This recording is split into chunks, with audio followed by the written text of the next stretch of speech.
La gestión de la Dana probablemente tenga que dilucidarse también, no solamente a nivel político, en el Parlamento, en el Congreso y en el Senado, sino también desde un nivel judicial, podríamos decir, a través de los tribunales. Esto es algo evidente porque si hay responsabilidades por una mala gestión de la Dana, tienen que responder sobre todo los responsables políticos. Me refiero sobre todo a probablemente el señor Mazón, que era el presidente y es el presidente de la Comunidad Valenciana cuando se produjo la Dana, y quizás otros dirigentes políticos, probablemente. En ese sentido, por supuesto, siempre existe la presunción de inocencia, pero realmente pues no pueden quedar impunes las 200 y pico muertes que se han producido, que quizás con una previsión mejor se podrían no haber producido. De hecho, ha habido inundaciones también considerables en otras partes de España y no se ha producido esta cantidad de muertes, ni mucho menos, ni de destrucción. La necesidad de la paz en Europa es algo fundamental, porque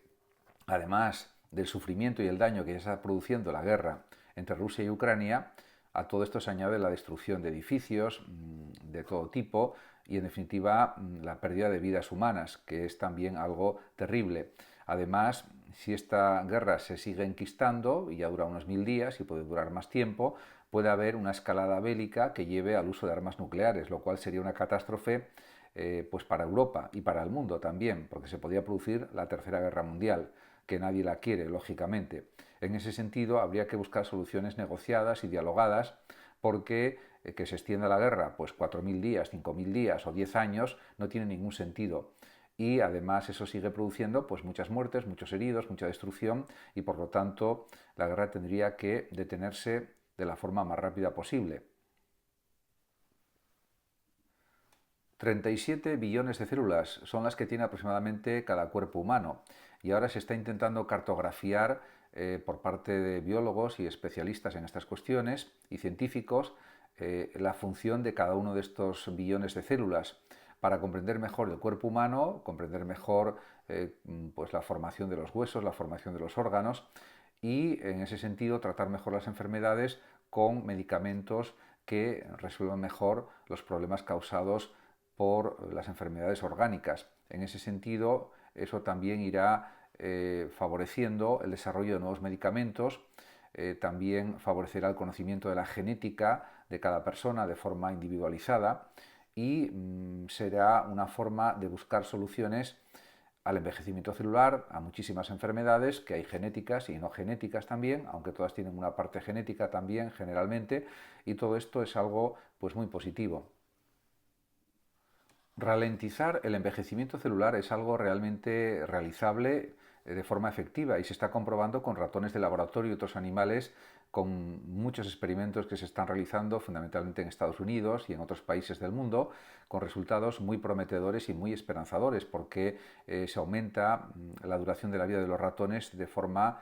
pues muy considerable, pues a lo mejor un 20, un 30 o un 50% más de la expectativa de vida que tenían en principio, sin unas medicaciones especiales que refuercen, diríamos, sus células en el sentido de que envejezcan mucho más despacio. Esto todavía se podría conseguir también en personas, con experimentos en personas, por supuesto muy controlados, pero si funcionan los ratones es prácticamente seguro que va a funcionar con personas, y eso será la medicina del futuro: hacer que el envejecimiento sea más lento y que personas de 80 años parezca que tengan 60 con una medicación adecuada que reduzca el envejecimiento celular de forma notable. Se han producido cortes de cables submarinos en el mar Báltico, y esto es muy preocupante porque son 3 cables submarinos en total, y uno de ellos comunica Finlandia con Alemania y transmiten infinidad de datos que son absolutamente necesarios para la comunicación entre varios países de la zona. En ese sentido, la cantidad de datos que pasan por estos cables es realmente inmensa. Y esto pues supone un claro perjuicio, y parece ser, según las investigaciones, que ha habido un barco de Asia, procedente de un país de Asia, que no voy a decir cuál es, porque se puede ver en las informaciones, y realmente pues eso es especialmente, insisto, pues